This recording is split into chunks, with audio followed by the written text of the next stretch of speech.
What's going on? Welcome to Asian Cosell. So, what? So here we go. If you guys can give me the HKO special, hit the like, subscribe, and comment, and of course, there's my donations for PayPal and Cash App. All right. So now I want to talk about this here. Asian boss reaction. There's CEO Steve, and then there's Chris Williamson on talking about what the issues in South Korea is. So I'm gonna let you listen in, and then I'm gonna give you my take. So here we go. So check this out. Looking at the birth rates, Japan's birth rate, South Korea's birth rate, 0.8. It's the lowest in the world right now. The lowest. Tell me what's going on. I need to know what's going on in South Korea. Why do you think that you've got a 0.8 birth rate? That's something that's a question even living in this country. Number one, guys are exiting the dating market, right? And economic conditions that, just so everything is expensive. It's just too expensive to raise a family, to get married.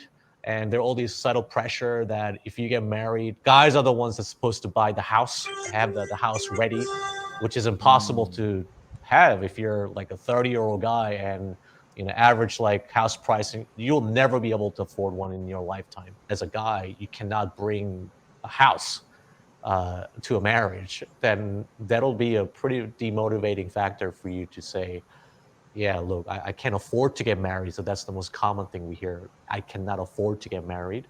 And this is relevant for countries like Korea, South Korea, Taiwan, and Singapore, where you do have compulsory military enrollment. So you have to serve in the military if you're a man.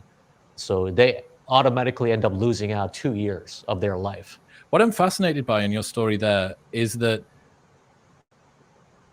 there is this odd blend of traditional value, which is the man is supposed to pay for the house, with modern value, which is men are falling behind in education and employment. Now, we don't have that in the West because the tradition of men are supposed to be the protector and the provider has been heavily eroded. So I read an article a little while ago, the 4B movement. A growing movement of women is saying no to heterosexual marriage, no to childbirth, no to dating, no to heterosexual sexual relationships. They are choosing to stop the patriarchy and instead leave it behind. This is an article from thecut.com. When things fail in the dating market or in the world in general, you're going to end up with people trying to cope in different ways. They will retreat into conspiracy. They will retreat into misogyny. They will retreat into extreme feminism. Yeah, dude. I mean, I'm fascinated by the potentials of demographic collapse. It's a real issue. I think this whole threat of underpopulation, not overpopulation, is a I think it's going to be catastrophic. But then I don't think that's the mainstream narrative at all right now. If I was to be concerned, or if I was to predict what I think will be the main set of headlines over the next 25 years, it will be declining birth rates, and it will be empty cities.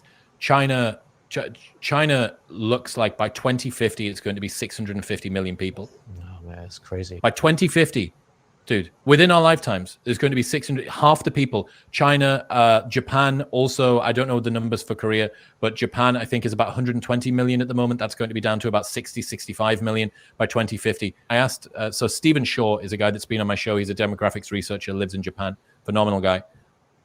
He taught me what will happen to countries when demographic collapse occurs. So it's not like 50% of people will be removed from every city. It's that people will migrate from quieter cities and towns to less quiet cities and towns. So you will just end up with ghost towns. You will end up with these areas where people used to live and now no one lives.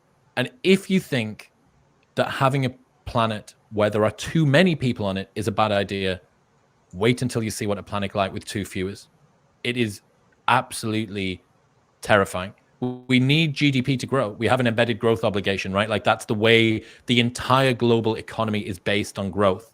Maybe, I hope this isn't the case, and I don't do fear mongering much, but there may come a time where there are too few people to literally bury the bodies.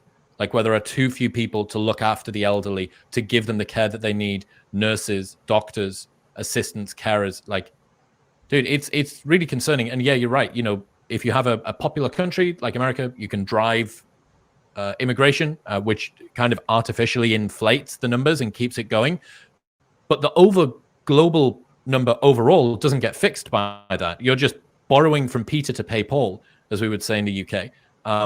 Countries in sub-Saharan Africa, you know, Chad, Nigeria, Ethiopia, these places that you think, oh, unbelievably high birth rates, each woman is declining one child per woman is getting removed every 15 years. So it's 7, then it's 6, then it's 5, and that's every 15 years. That's how quickly, precipitously the drop-off is.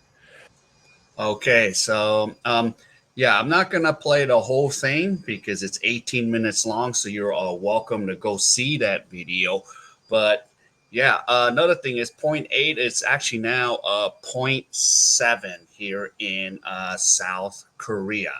0.7 of the population, and in 2018 it was actually what 1.1. So plus what the initiation with COVID, you know, it's now really dropped 4 points. So you can see how bad it's gotten. And, you know, yeah, he even mentioned it, like these towns, these little towns, because here's another thing. What I found out about some of these towns, they want us young people to move in those towns. I mean, it's getting to the point where some of these towns in Korea, they're willing to like fund you a home in some of these towns. You know, according to one of my buddies who does content in Korea. So they want you to move in there.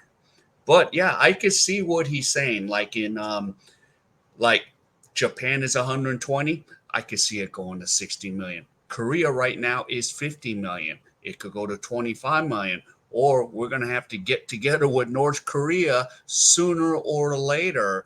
And that is, because we're actually supposed to be 100 million if we put North Korea and South Korea together. So, that's a big difference right there. So we might even be going to North Korea when, if anything ever changes, to go and, marry those women. And that's the thing, So yeah, it's a serious problem. Here's the thing. Most women, they're just gonna work, and you need a 2 income household. And yeah, he's right, man. The housing is out of market, man. It's not even, worth it. And even if you get a job at Samsung or LG, to pay off this housing is, wow, you know, not affordable anymore. It's just not there. And, there's even like young Koreans, they're just like, oh, I'm just going to go crazy and spend and stuff.